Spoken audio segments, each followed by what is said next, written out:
Hello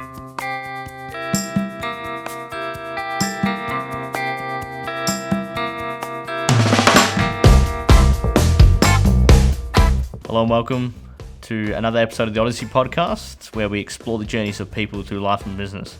I'm your host, Jeremy Mullally. Our guest this week is a lovely lady by the name of Marie Robertson-King. Now, Marie is a virtual assistant operating under the business name of Empress of Order. She's quite new to the business. It was only launched earlier this year in January. So we're here to chat with her today so we can hear her thoughts, and we're going to cover such topics as initially launching your own business, networking, and also controlling the work-life balance. Thanks for coming, Marie. Thanks for having me, Jeremy. Yeah, I'm especially happy that you came all the way from the hills just to come down to see me, so I'm very grateful for that. Oh, you're welcome. No problem. Thanks. Yeah, so before we launch into it, you obviously came from a completely different profession. Well, not completely different, but a different profession. What was that profession? Well, I've spent the last few decades working in safety in oil and gas, and then operations and flight safety in aviation. Right. Before that, I was in mining. So for most of my career, I've worked for large multinational companies, basically starting in admin, but always working my way up into supervisory and management roles. Right, okay. So what was it that drove you to launch your own business as a virtual assistant? I wanted out of the rat race. I've been doing it for so long. High pressure environments, working in my last job, I worked in a project. So, multi-billion-dollar projects. So lots of stress, lots of long hours. I'd had enough. I wanted my time back, and I wanted a better balance in my life, basically. So you wanted to sort of be, in control of your own work, and so you can... Yeah, absolutely. My last job was extremely stressful. I had a team that I was looking after, lots of deadlines, lots of pressure, and I'd had enough. I wanted to be able to take time off when I want time off. I wanted to be my own boss. I wanted to decide who I wanted to work with and what type of work I wanted to do. Yeah, right. When I first spoke to you about coming on the podcast, you told me that it wasn't, virtual VA wasn't sort of on your mind, like you actually were thinking of doing something else. Well, I actually started another business back in 2017. Right. A bit of a story about that. My husband and I were getting ready to sell our house, so I decided to stage it myself. And then we were building a new house, and I did all of the design for that. So I studied interior design with a design institute online, and then launched my own interior design business in 2017. So I was working that as a side hustle while I was still working in corporate, and the plan was that was going to be my exit. Didn't quite turn out like that. Didn't take off the way I wanted it to, and I'm not sure whether that was because I was still working. I wasn't doing it full time, therefore I couldn't go into it. Exactly. I couldn't give it the time that it needed. So I ended up going down to 4 days a week at work, and that helped a little bit, but it still didn't help. By the end of last year, kind of October last year, I was like, I have to get out of here. I have to go, what can I do to actually give me an exit strategy? So I put a plan in place to start a VA business. Admin is, it's what I know. I'm very good at it. I'm very organized. So I just decided that I was going to do that to bring in some money while I started building up the design business. But it hasn't worked out like that because I absolutely love doing the virtual assistant work. It's fabulous. I'm working with amazing people. So I've actually now closed down the interior design business. So it's interesting. It's interesting how that happens. I mean, once you actually left the job and you're focusing on this VA business, it's just took over because you liked it so much. I mean, I did. Yeah. And it was so easy.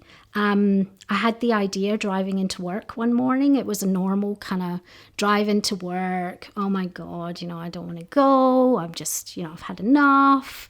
By the time I'd got into the city, I had my business name. I knew what I was going to do. I knew what the logo looked like. I just envisaged it in my head. And by the end of that week, I'd got my website domain. I'd got all my socials organised, and within a month, I'd actually handed in my notice. Yeah, so right. It just all clicked. It all just fell into place. Right. Yeah. Because like that initial sort of spark is what sort of drives you on for the rest of the creation of the business. Yeah, doesn't absolutely. Yeah. And to be honest with you, the only reason why I was still in my job is for the money. If it had been a really bad paying job, I would have probably left a long time ago. It was the fact that, it's oil and gas, it's great money, but it got to the stage where it just wasn't worth it anymore. And as soon as I told one of my colleagues that I used to work with that I was starting my own business, she gave me clients straight away because she runs her business. So she was like, well, I have some clients that need some safety statistics done. Are you interested in doing it? And I was like, yeah, absolutely. So by the time I actually left my corporate job, I had 3 clients already before I'd even launched my business. That's incredible. Yeah. So that gave me a really, really good feeling about it. Yeah. And it's only grown since then. Yeah, it keeps growing from there. Yeah, so that's when you know you're doing well. Yeah, absolutely. Is it a full-time job yet? No, but I'm only 5 months in. But that's great because I'm actually, I have that flexibility, I have balance. It's getting busier now, which is great, but I don't want to be working 6 days a week. That's part of the reason why I left corporate was just the hours and the stress, and I just don't want that anymore. So it's great. So like you said, it wasn't so much like, I want to grow it so I can make so much money. It's more like you're controlling your hours and you have that flexibility to enjoy your life. Is that? Yeah, absolutely. I've actually got in my notes here, I'm not after world domination. That's I'm on the slippery slope down to retirement at some point in the next 20 years. So 10 years probably. So I'm not after building like a large company. I'm quite happy working on my own at the moment.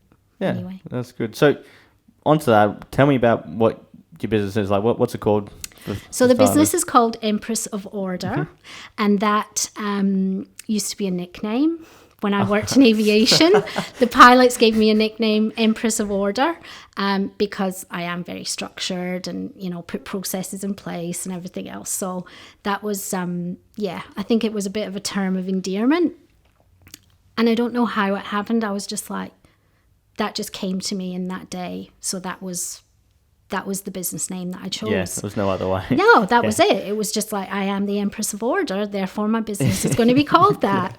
I'm a virtual assistant service. So basically I help business owners with their day-to-day admin, running social media, event coordination, and I also still do some of my technical safety work as well.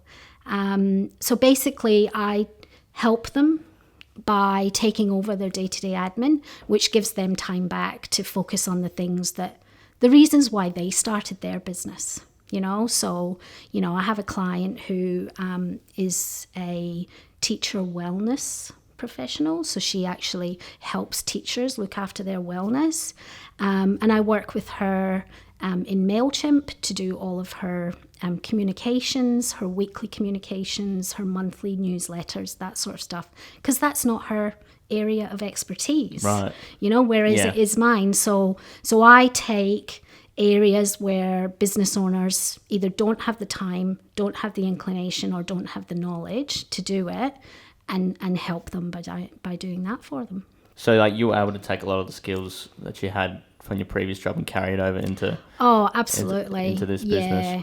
So I can write procedures for my clients as I'm going through. That was a large part of both of my last jobs.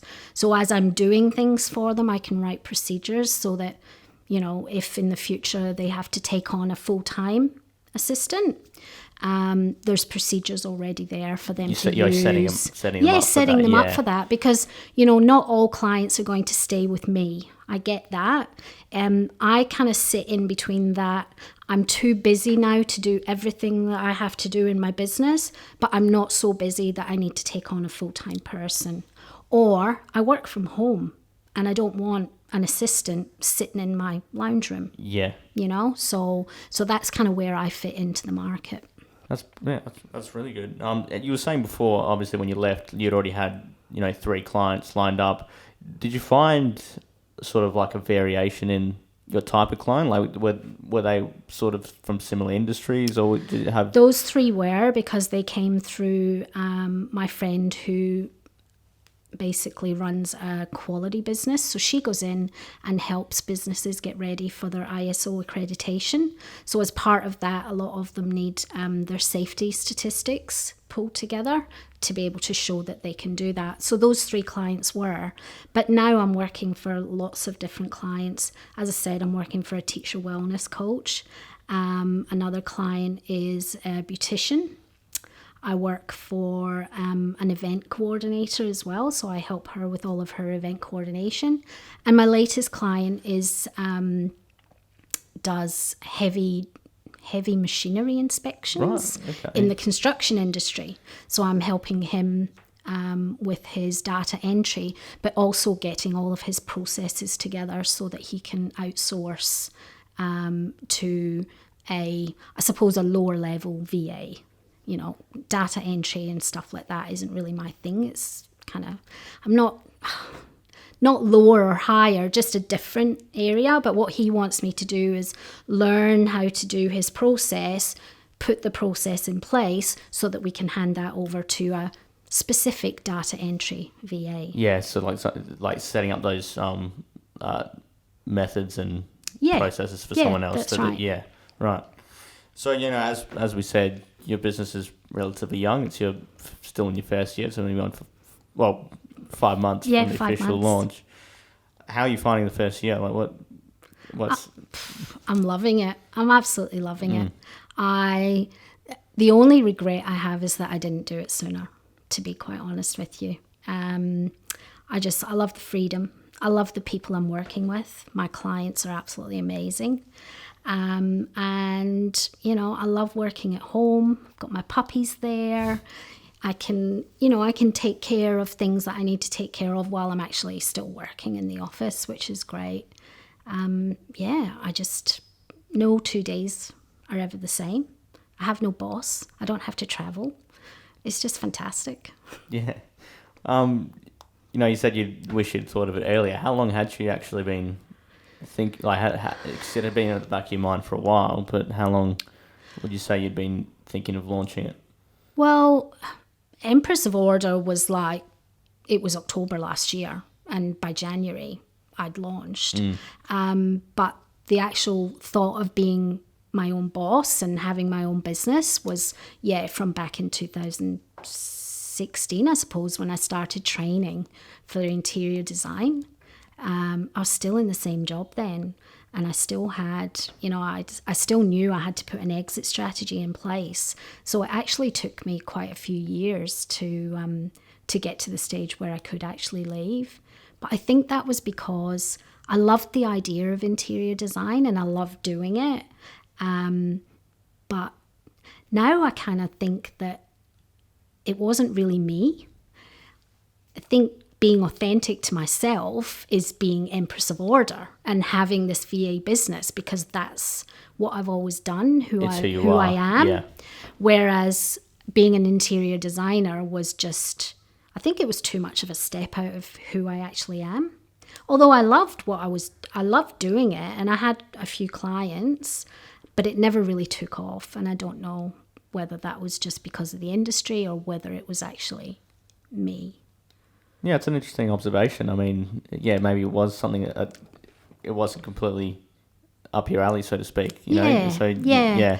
And the thing that made me realise that I was going to close it down, as I say, the whole idea was the Empress of Order would bring in some money while I built this up. And after I started working in Empress of Order, I started thinking, is this it? And I was like, no, this isn't it. You're doing this so that you can do this, like kind of slapping myself a bit. So you almost had to convince yourself that it wasn't. But then I got an inquiry from an interior design client, and I gave them away to someone else. And for me, that was it. That told me everything. It was just, I told them that they were outside my area, but normally I would have traveled. But that was when I knew that, that's not what I want to do. I want to absolutely,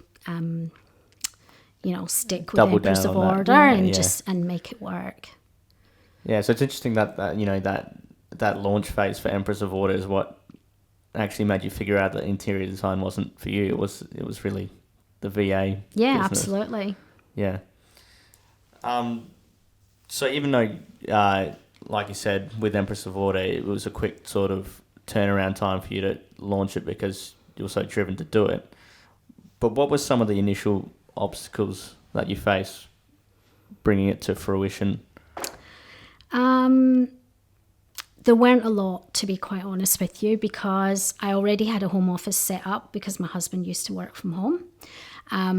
There was no outlay money-wise. I started my business basically on free software. So that was fine. But what I did do is I invested in a business and mindset coach. And originally that was meant to be for Simply Stunning. But once I made the decision about Empress of Order, we did our 3 months on the launch for Empress of Order because I had no idea when I launched Simply Stunning. I just started putting pretty pictures up on Instagram and Facebook, which was probably part of the issue with it, to be quite honest with you. So I decided to invest the money on this mindset and marketing coach. Her name's Ellie Swift. She's absolutely amazing if someone needs a marketing or mindset coach. And we worked for the 3 months on the launch of Empress of Order. And she helped me with everything. She helped me with my website. She helped me with how I was going to launch. I talked everything through with her about what I wanted to do, what I was going to do, the plan for leaving my corporate job, all of that kind of stuff. So that was absolutely amazing. And I think that made a huge difference. Yeah, so it's more like you needed help with the planning side of things, like getting it going, not so much Yeah. I thought I needed a lot of help with mindset, and that's why I went with a specific mindset and marketing coach. As it turns out, as soon as I'd made the decision to leave corporate, my mindset was absolutely fine. There was none of the doubt there. There was nothing. As soon as I'd handed in my notice, it was like, right, let's get on, let's get this done.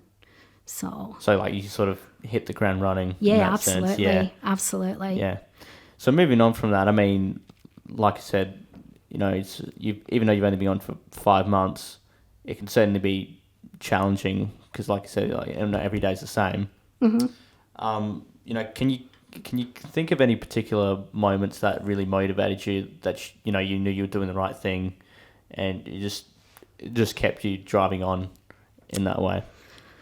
I haven't had any rock bottom moments yet. I know lots of business owners talk about those, and I'm sure it's coming in the future.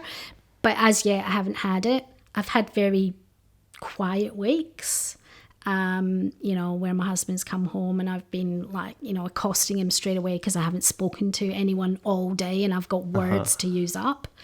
But rock bottom, I haven't had that yet. I haven't really even had, I've had a few tears. But I don't, for no particular reason, just feeling a bit down that day. Completely lost my train of thought. That's right. I mean, on the flip side of things, then, what are some of the highlights that you've had over the last few months? Just a minute. Every time I get a new client, I do a little happy dance. It's absolutely true. Small business owners do a happy dance. When a client responds to a piece of work with, you're a lifesaver, this is magical, you've saved me so much time. That positive feedback from my clients. things like you approaching me to do something like this, that was amazing. People recommending me on social media, it's just been absolutely amazing. And I feel very blessed to have met so many amazing people. I have a great bunch of women around about me in a networking group that I'm a part of, Fusion Biz Babes. And I'm actually their event coordinator now, so I actually work for Ash.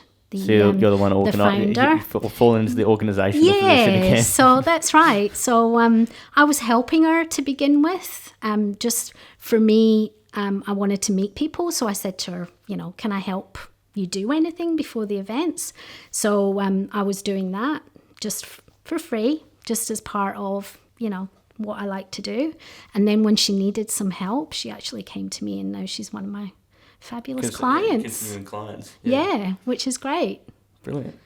So going back to, at your previous job, you worked in more of a team environment. Like, you had, not only did you have a boss, you obviously had to work with other people as well. What's it like moving from that environment to now where you're at your home office and, you're your own boss, and you, oftentimes you will just be by yourself working on what you've got to work on. What's that sort of shift in environment like?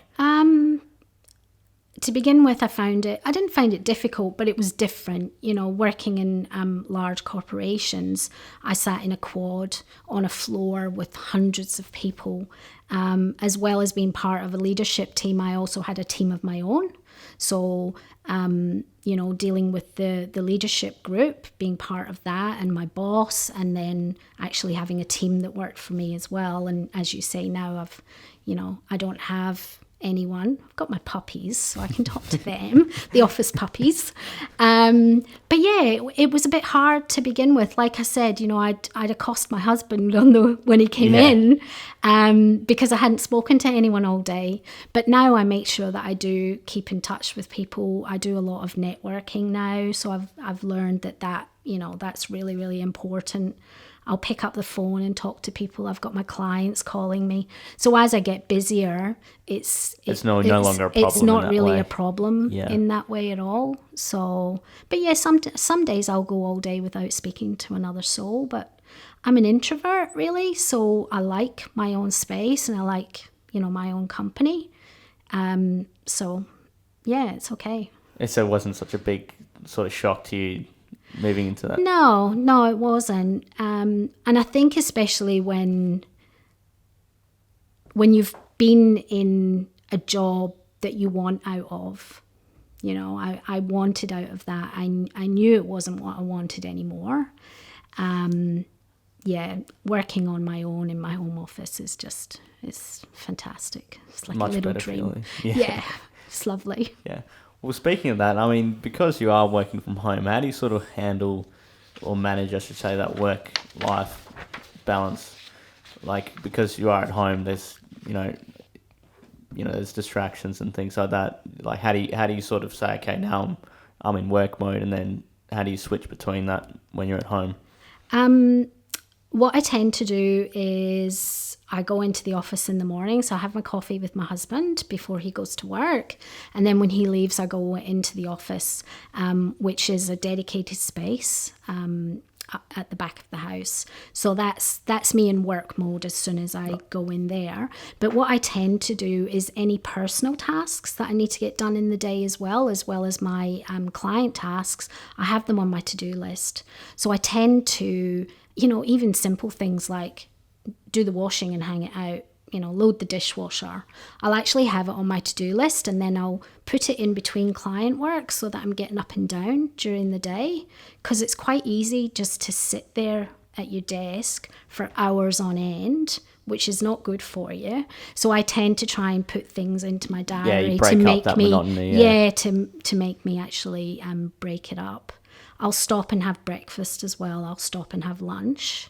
Sometimes I sneak in an episode of my favourite whatever program I'm watching at that point in time and have my lunch. What program is it at the moment? I've been watching Younger. Okay. So it's like, it's really rubbish TV, but it's just, it's really good, just takes your mind off escapism. things. Exactly. Yeah. So I try and break my day up. So that, and then, when I'm finished in the office, I turn my computer off, clean up my desk, push my chair in, and that's the day's me. over. And the day's over, and I go back out into the living area, and that's us. I'm quite lucky that my office is right up the back of the house, so I have there is that separation. I have no other reason to go into that area of the house apart from to go to the office. Yeah. So it separates it a bit. That's good. That's very good. So that leads me on to my next question. What keeps you interested in your work? Like, what is it that initially interested you in what you do, and what keeps that spark for you? Okay, so I wanted to help people.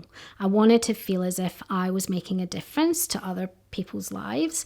And in my corporate job, one of the things that would go through my mind towards the end is just like, what am I doing here? What am I actually contributing? And I'd said that to my boss quite a few times. I don't feel as if anything I'm doing is actually contributing. So I wanted to make a difference, and I wanted to use my skills to help other people, and that's basically what I'm doing. So I can take, as I said, the stuff that maybe they don't want to do, don't have time to do, don't have the knowledge to do, which is very easy for me to do. I can do it with my eyes shut, basically. Right. I've been doing it for so long. And I enjoy it. I love working with spreadsheets, presentations, systems, all of that type of stuff. That's basically what keeps me interesting. Yeah. And the fact that I'm working for so many different types of businesses now. When you work in a job, you work for one business. It's whereas I'm doing stuff for people who are working with heavy machinery, people who run events. I've got a HR consultant over East, a beautician that I'm helping. So I'm learning lots of things about lots of different types of businesses as well. So as I say, no day's ever the same, and the works, even though you're doing the same thing, you're doing it for a different type of business, which makes it interesting. Are there any sort of new challenges because there are different business? Are there things that pop up that are unique to some businesses that you sort of have to learn on the job, or is it pretty much all the same because it's more of an admin sort of role? Well, for example, the heavy machinery inspection company I'm working for, there's lots of technical terms in that, I suppose, lots of equipment types, and because of my last job in oil and gas, and we were working in a construction phase, that's really helped me because I know what these types of things are, and I know what some of the acronyms are. EWP, well, I know that's an elevated work platform. I wouldn't have known that if I hadn't worked on the construction. And then, when I bring clients on board, if I'm working in social media for them, I need to get, their fonts, their color codes, all of those types of things. So there's always a learning process that comes with onboarding a new client, but it makes it really interesting. Yeah, right. Sort of going backwards again, if you could give some advice to yourself when you'd first started, what would it be? What's the kind of advice you'd tell to yourself? Probably network more. Networking for me is the number one thing. Obviously, networking in small business arenas, that's my ideal client, So I go to these networking events, and all of these business owners could be clients of mine because they're all running their own business, depending on obviously where they are. If they're running, a business with lots of employees, they're probably not. But yeah, probably networking a bit more than I did in the beginning. So it's something you only recently sort of saw the value in, is it? I think I knew the value in it, but I didn't find the right fit. So I'm in Fusion Biz Babes, and I've been in that for a couple of years now, and that was fantastic. But I had to just have a look at what else was out there. So I've joined my local Chamber of Commerce now as well, and I've joined another networking group, and I joined a marketing school, which has been really, really helpful as well. So just building those connections. I know connections are important, but although I'm a virtual assistant and I work virtually, people still want to meet me. So I do all of my client communications by VC, so that people can actually see me. So it is important for you to have that absolutely. face-to-face so even though, relationship. absolutely. Even though I'm working online, people still want to see your face. They want to look into your eyes and know, to be able to trust you. Yeah, there's a person on the other end, not absolutely. just a robot of some So sort. so I use software, free software, that where I can do VCs with my clients. I can share my screen with them. I can take control of their screen, all of that kind of stuff, which is great. Yeah. So we're sort of coming to the end now. I mean, my last question is, what does the future hold for Empress of Order? What kind of things do you have planned down the road? So this year's just about getting the foundations right, building my client base to the level that I want it to be. As I said, I don't have plans for world domination, but I love teaching people. I love imparting my knowledge. I've been told I'm very good at that. I've always had to train people in my corporate roles.